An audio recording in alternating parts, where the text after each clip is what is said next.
fille baay'ee sodaadhe jechaadha. Eegammoo wanti kun cabeemmoo guyyaa lama jechaadha. Guyyaa lama maaliif turtee heessa turtee har'a maaliif nutti mudde egaa isaan arganii naaf gaafatan jedhee tanan eegaa ture garuu isaan nan gaafannellee in argine ta'u maala akka isaan ta'aniin beekan immoo isaan na gaafatan nan irraafadhe jedhee tanan ittima jedhee yaada ture.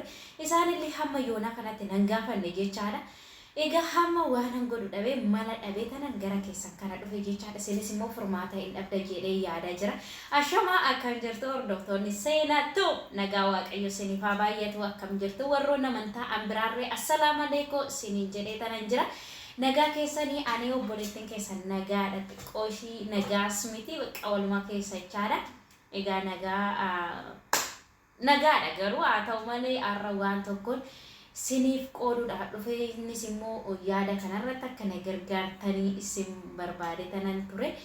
Egaa viidiyoo kana share like gochuu hin dagatinaa viidiyoo kan gadhumaa na faana turaa isiniin jedha. Egaa viidiyoo kanarra sinis wanta kana kan isin qunnamee beekaa laata yaada akkamii immoo qabdu kan jedhu hanga dhumaatti na faana turaa isiniin jedha. Hordoftoota koo egaa viidiyoon kun view argachaa hin jiru nama bira naaf gahan jiru like naaf godhaa isiniin jedha. Obboloota koo kaleessallee gargaarsa keessanii nan as ga'e har'as immoo gargaarsa keessan na barbaachisaa siniin jedha. Egaa har'a gara viidiyoo keenyatti darbuudhaan dura like share gochuu hin dagatinaa isiniin jedha. Obboloota koo egaa seenaa maal gochuu dhufte har'a biqiltee jechuun keessan hin oolu. Egaa har'a dhugaa dubbachuu fi wanta ta'etu na mudatee mudannoo addaati.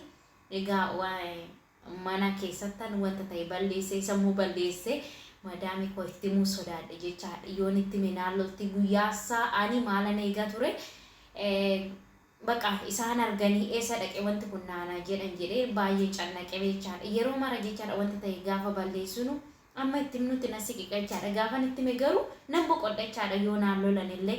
Inna hammas immoo baay'ee tokko sodaadhee itti himuu sodaadheen dhiisee jira jechaadha. Guyyaa lama guute arganii naaf haa gaafatan jedhee tanan eegaa ture. Isaan garuu obboloota koo ani garuu isaan eegan ture jechaadha. Egaa hamma maal balleessite seenaa jechuun keessan hin oolu. Egaa obboloota koo guyyaa lamaan dura osoo mana qulqulleessu jechaadha.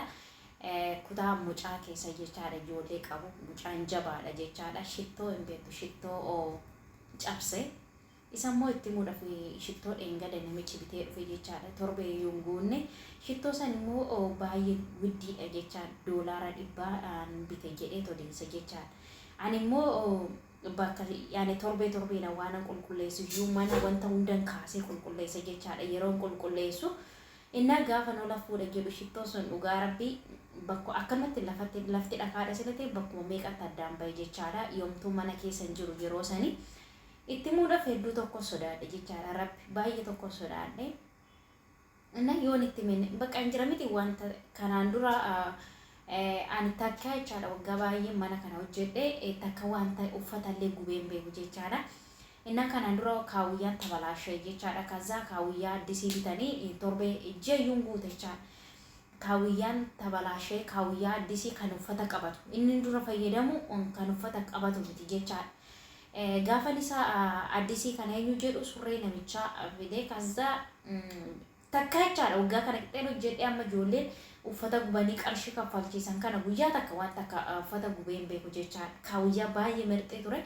Inni tabalaashee uffata kana addisii gaafa bitanii kaawuyyaa gaafa addisii bitanii kaawuyyaan kun jechaadha inni gubee jechaadha uffata qabatee namichi baqa itti himuu na sodaadhe jechaadha. Niitii waamee tanan niitiitti himee namichi achi suuta jedhee itti himinaan jettaniitiin illee sodaatte jechaadha. Kazaa gaafani namichatti immoo namichi maraatee eessa fidee kanaan doolaara meeqan bitee maraatee achi kostor jedhee tanan hojjechuu tan balleesse. Takka immoo erga mana keessan dhufee uffata takka gubeen beeku kan gube immoo kaawuyyaadha duratti uffata keessan takka gubeen beeku jedhee kostor jedhee taasee jechaadha. Namichi baay'ee aare jechaadha. Dhugaa waaqayyo uffanni isaa bakka bitame laali akkana qabeete laali naan jedhe namichi jechaadha. Nama gochuu hin dandeenye ammas immoo dhugaa rabbii deebee eengada bite shittoo kana mucaadhaaf jechaadha. Hin beeku doosa duraa ta'ee hin beekani. Amma gaafas eengada itti muudhaaf baay'ee tokko sodaadhe jechaadha. Baay'ee tokko sodaadhe kaleessa sittani ma jedhee isaan mana keessa hin turre jechaadha. Bakkee bahanii galgala galanii itti nimne har'as immoo mana keessa hin jirani. egaa isaa dura baqa oo arganii sadaqee yoo jedhan osoo mana qulqulleessuun cabeen jedhaa jedhee ittima jedhee yaada ture mana keessan turre amma garuu har'a ga'ee baay'ee tokkoon cannaqamaa ture jechaadha. Amma yoon ittime gaafa cabe sammaaf nutti himne jedhanii naallolu jedhee yaada ture jira jechaadha. Innis immoo durammoo itti muudhaaf nan sodaadhee baqa malli illee na dhibee jira jechaadha. Dhugaa waaqayyoo innaa yaada keessan koomentii jala naaf ka'a. Amma itti muudhaaf durama inna kaameraan immoo hin jira mana keessa garuu kaameraa kana badaa ilaalan jechaadha. Jarri koo amma dura akkan dhufeen kaameraa baay'ee ilaalu ture amma garuu kaameraa ilaalanii kana badaa miti jechaadha. Kaameraa waa odoo kaameraadhaan na arganii jiraatanii qaata na gaafatu garuu kaameraa kana badaa fayyadamaa hin jirani. Saniifiyyuu itti muudhaaf amma cannaqamaa hin jira baqa hin jira miti odoon itti mee boqodhee hin jira yoon itti mee immoo guyyaa kana qixxee guutte har'a akkamitti yoom cabsite egaa onarran cabsi jedhee maal gochuu kutaa mucaa keessa qulqulleessuu dhaqxe har'a naan jedhu jechaadha. Guyyaa nani torbee keessatti haal tokkoon qulqulleessa manni guddaa waan ta'eef hojjettuun ana bichaadha. Namni biraas keessa hin jiru jechaadha. Torbeetti wal ga'a manni jechaadha. Manni guddaa waan ta'eef kuta guyyaa tokkicha achi galu san waan hunda fuudhee tanan qulqulleessa jechaadha. Inna saniifiyyuu har'a yoon itti mee kan gaddaa akkamitti har'a dhuftee natti himtaa jedhu gaafas akkamitti nutti himne nan irraanfadhe hojjetta akkamitti waan guddaa kana odoo shittoo ishee noormaalii ta'e homaa miti sii galee gaafa fidanii dhufan argeen ture jechaadha. Mucaa waamanii amma meeqan bittan jennaan meeqan bittan jedhee mucaan gaafate jechaadha itti fayyadame jedhanii sixoota bitaniif jechaadha gaafa lijeetiin mucaa darbe. Inna hamma gaayis mucaan akkuma biiffatee deeme tan immoo ol fuudhee tanan tasanarraa lafa dha'e jechaadha. Innaa amma cannaqamaan jira maalan akkan godhun beeku dhugaa waaqayyoo wanta ta'e gootanii jechaadha. Akka koo kanatti cannaqamtu guyyaa sadaffaadhaaf deema ikkoo har'a jechaadha. Sadaffaadhaaf deemaani garuu cinqatii akkamii keessa akkan jiru anaaf waaqatu beeka. Itti muudhaaf kanaan dura gaafa uffanni gubatu sanii garuu waa balleessallee hin beeku egaa kaawwiyyaan tabalaashumnaan kanaan dura namichi na rifachiise ture jechaadha. Kun eessa bitame osoon hojjedhu immoo garuu baay'ee tokko rifadhee odoo sin ta'e maal gootu laata jira maaliif maalan akkan godhu beeku sin jedha obboloota kun namichi kana dhagee tana niitiin homaa miti niitiin natti hin dubbatu dhugaa dubbachuuf niitiin akkasumatti baqa hin jira miti akkanumatti kolfitee baqa akkanumatti haarte zim jetti malee jecha tokko dubbatu namichi garuu baay'ee jechaadha. Kanaan dura gaafa uffata sanii nudhe baqa nan cannaqama dhugaa waan nuti xiqqoo isheeyyuu yoo eenyu ta'e nan cannaqama kophaa koo waan mana keessa ooluuf iyyuu mabaarif maalin akkan godhu baay'ee sodaachaa jira. Innaa zim jechuutti immoo hin beeku odoo shittoo isa kanaan dura mana keessa jiru odoo ta'e zimin jedha wallaahi garuu amma immoo zim jechuu hin dandeenye.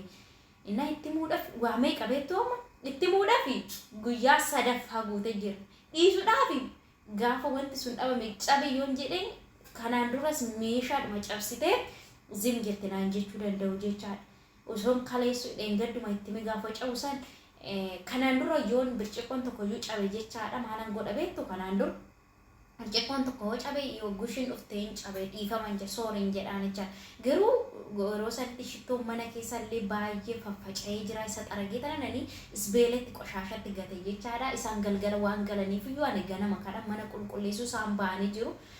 Innaa amma waan hin godhun beeku gaayis maal godhu mee wanta akkanaa kosin qonnamee beektaa baqa osoo mana maatii koo jiraadhu odoo haadha abbaa kee ta'e baqa osoo hojjedhu jettee akka barbaaddetti dubbachuu dandeessa. Mana namaa jirta waan ta'eef sitti ulfaata dhugaa waaqayyoo maallaan jiru baqa akka dhugaa waaqa odoon baafadhee boqonnaa argadhe illee naa wayya garuu amma boqonnaa argachaallee hin jiru.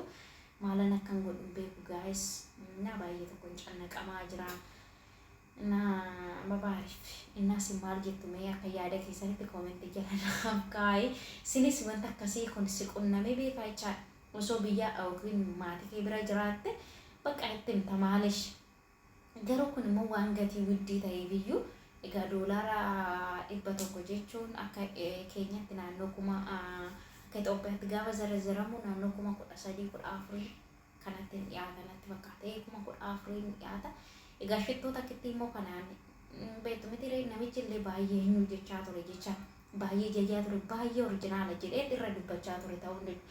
Innaa sun immoo harka koorraa lafatti cabe babaarif maalan akkam godhu beeku guys baay'ee na yaaddessaa jira innaa meesin yaada qabdan irratti koomentii naaf kennaa koomentii keessa sallaalee tana koomentii keessa sallaalee tanan akka ta'e godha jecha itti yaadee akka ta'e godha si yaada qabdan koomentii jala naa kaa'ate natti maa isinin jedha innaa baay'ee tokkoon cannaqamaa jira innaa tokkoffaa immoo kanaan dura isa kaawiyyaa irratti uffanni waggaa meeqayyoo hojjette akkamti guddinaan jedhee ture jecha innaa beeketaan miti otoon hojjedhu jedhee tanan koostoritti jedhee amma immoo kana gidduutti kun ta'ee maalan akkan godhu beeku guys egaa wanta akkanaa dhugaa rabbi sinaa baasu maaliif jenna wanta irra dubbatan immoo waasan beeku dhugaa waaqayyo wanta ta'e irra dubbatti miti in caba jechaadha wanta ta'e itti irra dubbachaa wanta ta'e natti kenniti waanuma ta'e ta'a innaa keessi kollee boqonnaan qabu achuma yaada jechaadha waa'ee masaan itti muudhaaf waa meeqanna qalaqalamee jira jechaadha yaadni koo adda adda hiramee jira